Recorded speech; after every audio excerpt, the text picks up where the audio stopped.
America के Los Angeles शहर में लगी आग 12वें दिन भी बेकाबू है। कई इलाके अभी भी जल रहे हैं और उनके नजदीक रहने वालों को घर छोड़ने के लिए कहा गया है। इस बीच आग से मरने वालों की संख्या बढ़कर 27 हो गई है, जबकि दर्जनों लोग झुलसे हुए हैं। अभी तक 12,300 से ज्यादा भवन जलकर राख में तब्दील हो गए हैं। $150 अरब से ज्यादा के नुकसान का अंदेशा है। लॉस एंजलिस के पैलिसेड्स इलाके में आग से सबसे ज्यादा बर्बादी हुई है। जंगल के किनारे के इस इलाके में 7 जनवरी को आग लगी थी, जो अभी तक बुझाई नहीं जा सकी है। इस इलाके का 23,713 एकड़ भूभाग आग की चपेट में आया है। अब जबकि हवा की गति कम हो रही है, तब माना जा रहा है कि सप्ताह के अंत तक आग को काफी हद तक काबू कर लिया जाएगा।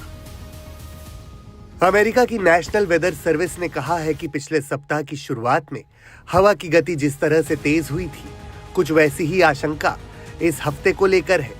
अगर मंगलवार और बुधवार को कैलिफोर्निया में हवा की गति तेज हुई तो आग फैलने का खतरा एक बार फिर बढ़ जाएगा। इस अवधि में ईटन में आग बुझाई जा सकती है और पैलिसेड्स में आग फैलने के खतरे को कम किया जा सकता है। लॉस एंजलिस क्षेत्र में जंगल की आग तबाही मचा रही है। इसके दुष्परिणाम से बचने के लिए कैलिफोर्निया के लोग एक बार फिर जलवायु सुपर फंड कानून बनाने की मांग कर रहे हैं। इससे पहले वर्मोंट और न्यूयॉर्क ने जलवायु सुपर फंड कानून लागू किया है। इसके तहत ऊर्जा कंपनियों को भीषण गर्मी और जलवायु परिवर्तन से निपटने में मदद के लिए भुगतान करना आवश्यक होगा। लॉस एंजलिस में लगी आग की वजह से पूरा हॉलीवुड तबाह हो गया है। जिस इलाके में आग लगी है, वो इलाका हॉलीवुड के सितारों के आशियानाओं को समेटे हुए है। इस आग में हॉलीवुड का जो हाल हुआ है, वो देखकर ही डर पैदा हो रहा है। इस इलाके में हॉलीवुड के कई सितारों के आशियाने थे, जो शायद अब राख बन चुके हैं। आम लोगों के लिए तो अलर्ट अभी भी जारी है।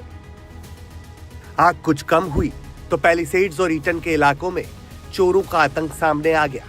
पुलिस ने इस मामले में 50 से ज्यादा गिरफ्तारियां की हैं। इसी के साथ पुलिस ने और दमकल विभाग ने अब एक नई मुहिम शुरू की है। इसके तहत जो अपराधी आग बुझाने में मदद करेगा, उसकी सजा कम कर दी जाएगी।